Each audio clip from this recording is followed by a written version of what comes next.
Penn State football got another commitment over the weekend, a 3-star prospect. I get it. Some fans are going to shrug, feel indifferent about it. Some fans are going to say that Penn State settled. But what if I told you that all of this was calculated?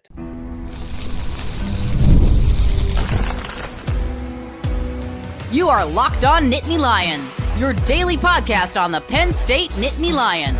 Part of the Locked On Podcast Network, your team every day. You are locked on to Penn State football. And as always, thank you so much for making Locked On Nittany Lions your first listen and watch every single day. My name is Seyko, and I am your host of the show, credentialed media member for both Penn State football and Penn State wrestling. Today's episode is brought to you by FanDuel.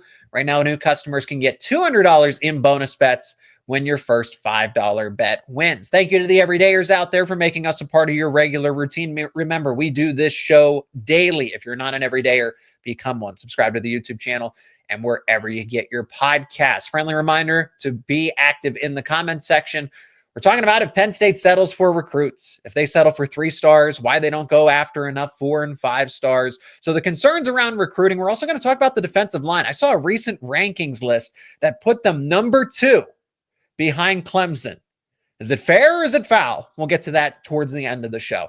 I want to talk about the blueprint, the vision, but answer this directly. Is Penn State settling when it comes to recruiting? They've taken a number of 3-star prospects in this class of 2026 already. But to answer it directly, no, they are not settling. This is intentional. This is by design. This is the plan. The plan's to get a bunch of 3-star prospects? Why is Penn State, when they have an argument to be a blue blood school, when they have the resources, this is a top 10 financial team. They're now better positioned in NIL. They just proved that they can be an elite team in college football right now. They just finished top 4. They lost in the semifinal by 3 points to the national runner-up in Notre Dame. Without, right? I just thought about this yesterday. They did this all without elite wide receiver play. They finished top 4, and they're easily going to be top 5 in the preseason rankings and have made their case. Other pundits have said that Penn State should be the number 1 team going into this upcoming season. So if they're settling in recruiting, you would think that they would struggle, that they would be, this fringe team. But they're not settling. This is by design. When I look at Penn State taking a commitment, and I've said this before, but I want to start here again, is that it is intentional. It is not by accident. These 3-star prospects to On3 to 24/7 are not even necessarily, they are not 3-star prospects according to Penn State. And that's what matters. So the position coaches, James Franklin, the recruiting department, all do their own scouting. They don't rely on On3. They don't rely on 24/7. And why should they? This is their job. So if you want to keep your job, you got to be good at scouting talent. You got to be good at evaluating talent on top of being able to develop them. So Penn State does not care if a player is listed as a 3-star, a 4-star, or a 5-star per the industry. They care about how they rank them, how they rate them. So if a player is a 3-star prospect, according to On3 24/7, I do think, and Penn State takes a commitment from them. I've seen Ohio State take some 3 stars in this class of 2026. Nobody's making fun of them. Nobody's questioning them. Oh, but it's Ohio State. But when Penn State does it, there's a little bit of uncertainty, right? Well, Penn State has shown that they, at the very least, have a good track record of developing players, particularly 3-star players. On this team currently, Zane Durant, 3-star. Vanga Ioane, 3-star. And that was when the rankings were finalized. But it's also the players that they're 3-star prospects now, but they ultimately end up being higher rated. Let's take Ethan Grunkemeyer, for example. I don't even think he was ranked at the time, or he was a very lowly rated 3-star when he was initially committed to Penn State. And then he became a top 10 quarterback consensus. Oh, okay. So there's more examples of this. Jahan Dotson was a 3-star, ended up becoming a first-round NFL draft pick. Saquon Barkley was a middle tier 4-star, but he was severely underrated, and he is currently the best running back in the NFL. Have me name more examples. How about Olu Fashanu? 3-star offensive lineman that turned into a top 15 NFL draft pick in the first round and certainly has a long NFL career ahead of him. Penn State doesn't need to rely on On3 24/7. They rely on the development. There's a lot of information missing for On3 and 24/7. They're going off of high school tape and some of the skills camps that they get to see. The scouts are limited with what they can do, but Penn State isn't. Penn State has private skills camps. These visits, what do you think they do in the official visits? Oh, they evaluate them. They go through testing. The 24/7 On3 scouts don't get to see this, but Penn State does. Penn State gets an advantage, as they should, because they're a program trying to win football games. On3 24/7, they're trying to do their job. The recruiting industry is trying to do its job, but so is Penn State. So when they take a 3-star and they take that player fairly early, that tells me that this player is underrated. Extremely underrated. Let's take a current example of Jasir Rogers. I think Rogers has a very bright future ahead of him. He's in this class of 2026, and now people are starting to catch up because they're seeing it in person. They're starting to see why Rogers was taken by Penn State as an early commitment and why Penn State pushed for him. And I heard in the past that, Rogers is good enough to play now, or is at least good enough to get on the football field right now. That is lofty praise for someone that is going into a senior season of high school. I received intel saying that he could have been on this 2024 team and could have been in the rotation or would have been a true freshman and could have played early. Wow. That is something you'll have to take my word from a source. Anyway. So Penn State is looking for more than just those stars, the rankings. Is the player a cultural fit? Does the player have a good personality? Are they someone that has the work ethic? Are they mature? All of those things matter. On3 and 24/7, I'm not trying to discredit them and say that they do a bad job. They do a different job. So when Penn State takes a commitment, they take that player for a reason. This is, at a minimum, a top 10 program right now in college football. They can have just about any prospect that they want within reason. They can compete for 5 stars. They get 5-star prospects, but they want to. Cultural fit matters a lot to Penn State. And the recruiting rankings are just genuinely behind. They're just behind. So that's what the Nittany Lions do, is that they try to get ahead of the competition, find those prospects that don't immediately stand out, especially if they have the work ethic, the cultural fit, and if they're going to develop. Development is key.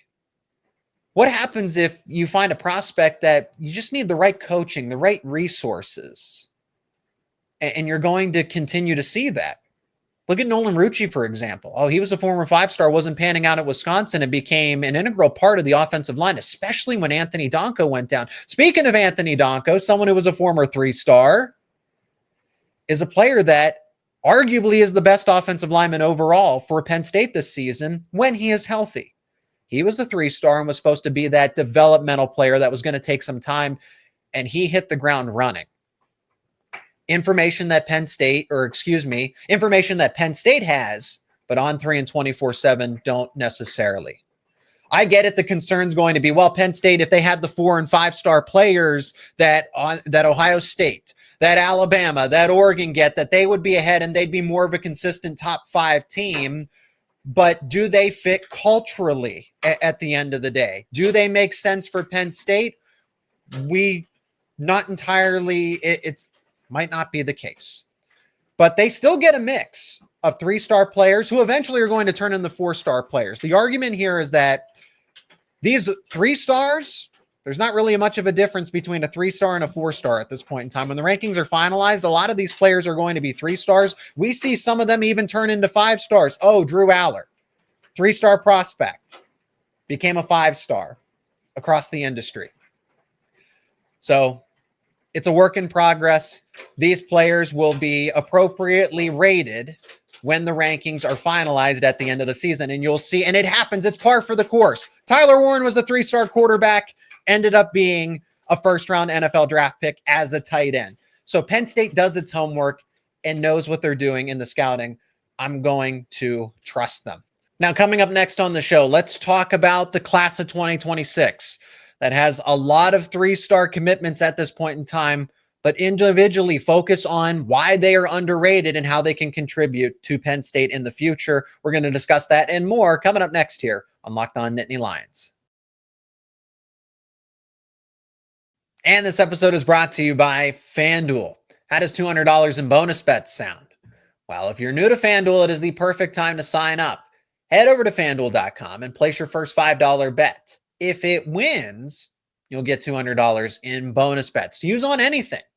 NBA playoffs, final series going on between the Pacers and the Thunder. Penn State football lines, off-season. You can bet on Penn State. That's right. Major League Baseball, WNBA, you name it. FanDuel makes it easy to stay in the game before tip-off and even live. Player props, performance trends. Same-game parlays. Fans have more ways than ever to play smart and to win big. You can see the latest lines for the NBA Finals. Next game, Thunder, 5-point favorites on the road against Indiana. Minus 215 on the money line. The Pacers are plus 180. The total's set at 228.5. You want to bet on Penn State in the offseason? How about a win total? Do you think Penn State's going to have more or less than 10.5 wins? If you like those lines, go over to FanDuel.com. And remember, if you are new to FanDuel, sign up. Place your first $5 bet. If it wins, you'll get $200 in bonus bets. Make every moment more with FanDuel, an official sports betting partner of the NBA. This class of 2026 for Penn State is really solid. Now, if you look at On3, they're ranked 12th at the present moment. But you look at rivals, you look at 24/7, they're top 5. So at this present moment, they're a top 5 class. They're not finished. They have 19 commits. And why I think Penn State's position in the rankings, I don't think they're going to finish as a top 5 class. Now, they could have a case to be top 10, but they have to land the likes of a Joey O'Brien or a Kari Adams. But the players that, are going to have a little uncertainty because, again, they're settling for 3-star prospects. When I look at some of the 3-star prospects, they're not 3-star prospects. Watch the tape. They show you, and Penn State sees it too at these visits, at these skills camps. Let me give you one specific example. I talked about this when Alex Haskell committed to Penn State. Haskell is by no means a 3-star prospect, but this guy's rated as such across the board. He's a consensus 3-star. But he said in an interview that he was winning reps against Cooper Cousins not too long ago. So when Cousins was going into his senior season, Alex Haskell was getting started in his high school football career, and they go to these showcases that Penn State hosts. Haskell's winning reps. And we saw that Cooper Cousins, 5-star in his own right? He was a 5-star per some rankings, but consensus 4-star across the board. One of Penn State's headline prospects in the class of 2024 and should start at right guard this season. Haskell was winning reps against him when they were both in high school. But because the high school film is a little limited at this point in time, he's not padding stats because the way that St. Joe's Prep is using him is in a variety of different ways. He's 6'4", 270. You could line him up at defensive tackle. You could line him up at defensive end. There's a reason that Michigan was pushing hard for him, and Penn State won this commitment. I'll give you another one. Isaac Chukara, another defensive tackle, defensive line prospect that is a tweener. He could be a defensive tackle, which he projects as, or he could be a strong side defensive end. He's going to be a defensive tackle for Penn State. That's what they are. That's what they're going to have him work at. Chukara was completely unranked Why did Penn State take a prospect that had no profile, nothing from the recruiting industry? He goes to a skills camp, the All 22. It's the complimentary showcase camp to everybody knows the Elite 11, or most people are going to be familiar with the Elite 11. All 22 is the skills position groups: wide receivers, tight ends, O-line, D-line. He won defensive MVP. So a guy that's completely unranked at the time of his commitment, an unknown prospect from Delaware, committed to Penn State, wins defensive line MVP at a regional showcase. Do you see why Penn State does? They take these commitments for a reason. They offer certain prospects for a reason. Amari Polidor just recently committed. Please feel free to check out the recent episode I had reacting to the news. Polidor is a 3-star prospect because he hasn't really faced the most comparable competition, but the talent's there. 8 interceptions a season ago. Guy's a ball hawk. Penn State takes their commitments for a reason. And you can't teach size. Somebody like Roseby Labintus. All the potential in the world. And that's what Penn State is doing. They're projecting what is the best case scenario for this prospect. If we give them the coaching, the resources, teach them the technique, how will they play in college, and will they translate to the NFL? I'm not saying everybody is going to be an NFL caliber player here. We see some 3-stars emerge and become serious NFL prospects. And we do see 5-stars that never live up to the hype. In Labintus's case, you can't teach 6'6", 350 pounds. That's what he's listed at currently as a prospect. He's a 3-star. His footwork's got to catch up. There are definitely some things that I could criticize in terms of his game. But Penn State took him because he has world-class strength already as it is. You can teach footwork. You can get him the acceleration and the speed component to be a guy that just absolutely pushes a defender into the second and the third level without even trying. Penn State goes after the prospects that they want. And Jasir Rogers, I already talked about it. This guy can play right away. He enrolls early with this class of 2026. He will find his way onto the football field sooner rather than later. And with all of the veterans that are going to be leaving after this season, Rogers is somebody that will play definitely right away. But this class isn't just 3-star prospects. Kevin Brown, who's a consensus 4-star, probably going to be a 5-star at the end of this cycle. Offensive lineman, he looks like he could play college football right now. I do genuinely mean that. Every time I see a highlight tape, every time I see a clip on social media, he continues to wow me. Why is this guy just, above average 4-star? No, this guy is he's a top 30 prospect in the nation. Messiah Mickens, 4-star. Peyton Falzone, 4-star. Matt Sieg, safety, 4-star. Davion Brown, 4-star. Troy Hune, 4-star. Terry Wiggins, 4-star. David Davis, 4-star. These guys are going to move up the recruiting rankings.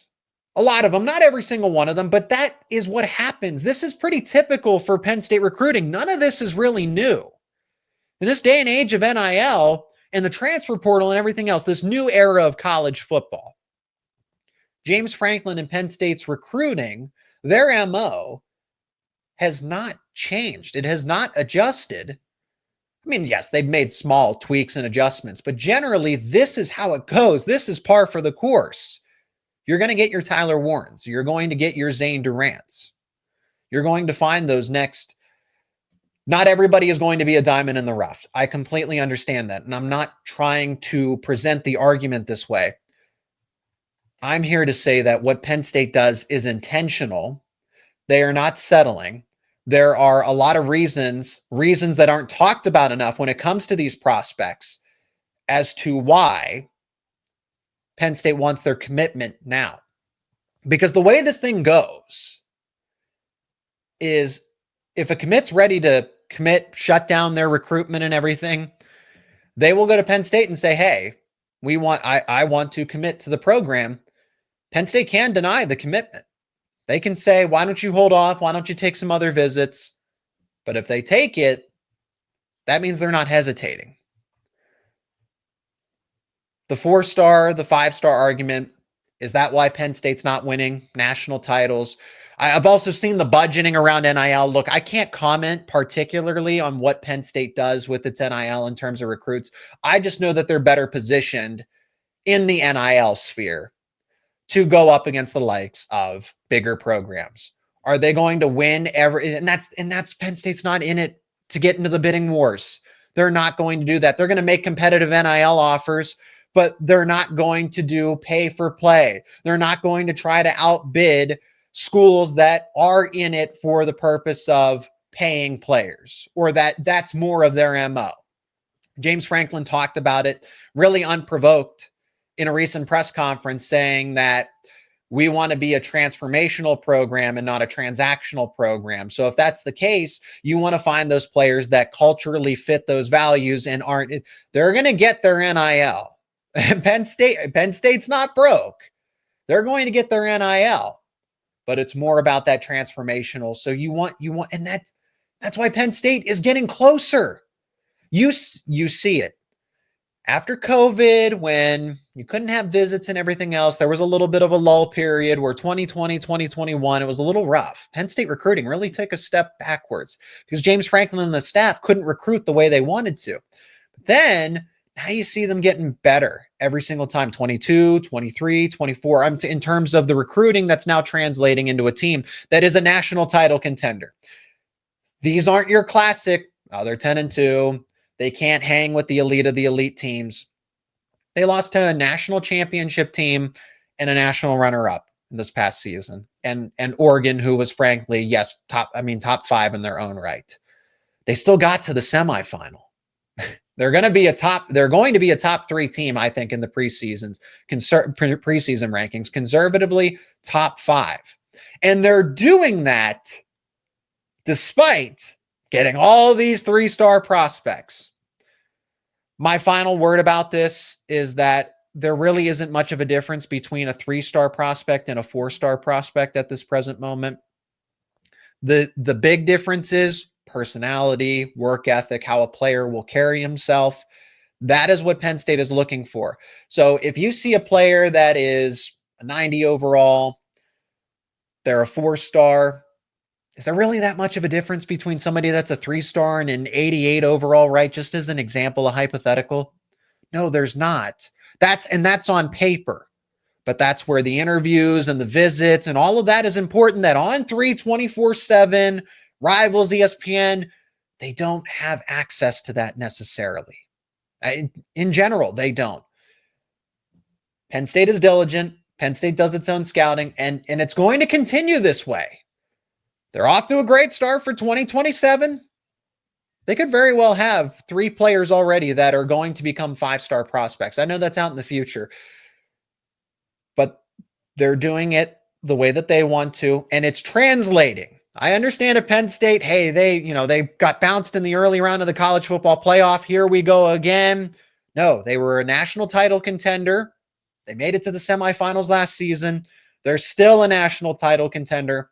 And honestly, I like the group that's behind them with the way that the 2026 roster is shaping up, but that's a conversation for a different time. Let's talk about the 2025 team as the defensive line. Respect or overrated? Number 2 in the country. Well, let's hash it out because I do think that is lofty praise, but I see the argument. We'll talk about it next here on Locked On Nittany Lions.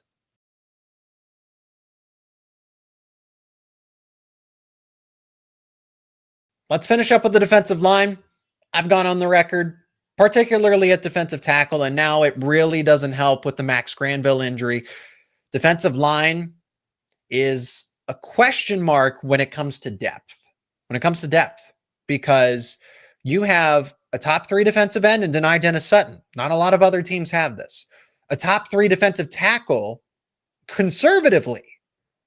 You could make the case that Dennis-Sutton is the number 1 overall defensive end. Unfortunately, there's going to be a lot of players that you got to compare them with, right? A TJ Parker definitely has a case over at Clemson. Clemson was the number 1 team when it came to these defensive line rankings. So I want to give credit for this rankings list. This comes from CF Budge over on X. He talks about college football. He says that he is the number one ranked 12-team college football playoff bracketologist. And this list goes Clemson, Penn State, Alabama, Texas Tech, Michigan, Georgia, Miami, Florida, Oklahoma, South Carolina for its top 10. Penn State at number 2. Whoa. Well, the starting line certainly has a case. With Dennis-Sutton, Zane Durant, if everybody's healthy, Alonzo Ford quietly was a serious contributor a season ago, and I think people are going to forget that because of the injury from the Minnesota game. He would have been a valuable piece going into the playoff run. He could have been it's the absence of a player like him that 3 points, play here and there, a stop. It's Alonzo Ford at 300 pounds just moves so well for someone his size. If he's 100%, because it looks like he's taking a step in the right direction, but we haven't gotten that confirmation that he's going to be ready to go from day one. We did get confirmation from James Franklin about Anthony Donko, Tony Rojas, and Andrew Rapplier, which is huge news. But Alonzo Ford still was left off that list. If you can get him back before Oregon, that is ideal. You don't need him for those first 3 non-conference games. You'd like him to be up to game speed, though. But Alonzo Ford is a valuable. That's a 1-2 punch. Zane Durant and Alonzo Ford that you could argue is the best in the Big Ten. So top of the conference. I think Alonzo Ford's ceiling is second team all-conference, Big Ten. If he's an all-conference player, third team, I think that's realistic to expect from him. Zane Durant is teetering on All-America status. If he is not, something went wrong, if he's not at a minimum, all first team all-conference, he could be All-America. Same thing with Dennis-Sutton. First, my expectations are, conservative, neutral. He should be a first-team all-conference player. If things really go well, has an exceptional season, breaks the sack record at Penn State, All-America. Zariah Fisher, somebody that is slept on. James Franklin talked about it, how Zariah, and I talked about this in the recent episode with Max Granville's injury. Zariah Fisher should not be overlooked. Is he Abdul Carter 2.0? Absolutely not. We're not going to go there. But he still is a capable starting defender. I worry about his longevity because he's dealt with 2 season-ending injuries. Feel bad for him, but he's a good player. He's a great player, and he's going to show it. So he's not going to be just another rotational player. No, he is a legitimate starter. That starting 4, when you compare it across the country, look, I'm not a Michigan defensive line expert, Texas Tech. These teams, I'm sure, ultimately have a case. I know from seeing mock drafts for 2026, Clemson's defensive line is legitimate. So that does not shock me that they are number 1. So if you're going off of the starting 4, yeah, Penn State has a case to be in the top 5 because how many teams are returning a top 3 defensive end and a defensive tackle? And then if you have Alonzo Ford and Zariah Fisher healthy, then this starting 4 is not only one of the best in the conference, it's one of the best in the country. It's behind them it's a question mark. I'm not going to say that it's a guaranteed liability, but they need to prove something. Yvonne Kemaju, that is going to be a true freshman, rotational, strong side defensive end. All the promise in the world. Penn State's very high on him. Breakout player, could break out sooner rather than later, but he's going to need to. He has to if he's going to be that backup defensive end to deny Dennis-Sutton. Xavier Gilliam received praise from James Franklin in spring practice. Positive intel. I don't think that's lip service. James Franklin could just throw out names left and right and say, hey, he's doing well. He's playing well. He's progressing. Notice how the players that James Franklin highlights do break out. Zachy Wheatley, the light switch flipped on for him, had a great finish to the season, was one of the all college football players, made those rosters for the nominations. He was one of the safeties for the all playoff roster. So James Franklin doesn't just hand out recognition and nominations to everybody. So Xavier Gilliam, going to be a good backup defensive tackle, but there's still, is it going to be Owen Wafel? Is it going to be Ty Blanding, DeAndre Cook, Liam Andrews? And if those are your 4th defensive tackles, I don't know that I feel confident with that at this point in time. I do think they will get better over the course of the season, though. As the season progresses, this group of defensive tackles will get better. But Penn State's got to be able to get through the likes of Oregon. Are they going to be ready for Ohio State? That kind of thing. But at the end of the season, going into the playoffs, If mostly everybody's healthy, I think that group can be pretty solid and not necessarily be a liability. They just need reps. You got to get them the reps. And then at defensive end, Jalen Harvey, Malachi Williams, those guys at that weak side defensive end, having Max Granville would be huge because you have to replace Abdul Carter. Zuriah Fisher's not going to be enough, even though I have a lot of optimism for him.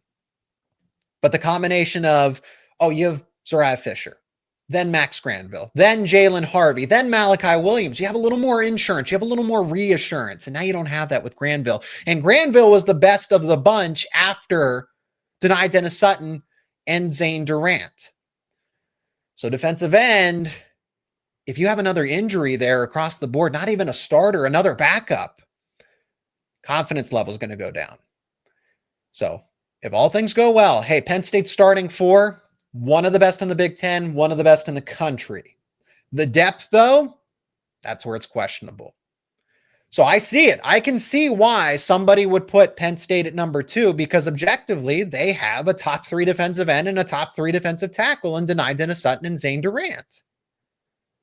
But when you look at the depth, see, that's where the comparison is going to get tricky because what does Ohio State have? Alabama, Texas Tech, Michigan? I'm not entirely sure, but in due time, we'll gather all that information accordingly. So Penn State is in a good spot, not a great spot. It could be better. Definitely could be better. But I do like what they have with this starting 4. Hey, that's going to do it for this edition of Locked On Nittany Lions. Remember, let me know your thoughts down in the comment section. Thanks so much for hanging out with me, checking out another episode here on the channel. Thank you to the everydayers. If you are not one, become one. Subscribe to the YouTube channel and wherever you get your podcast for daily conversations around all things Penn State sports, Penn State football, Penn State basketball, Penn State football recruiting, Penn State wrestling, you name it, all right here on Locked On Nittany Lions.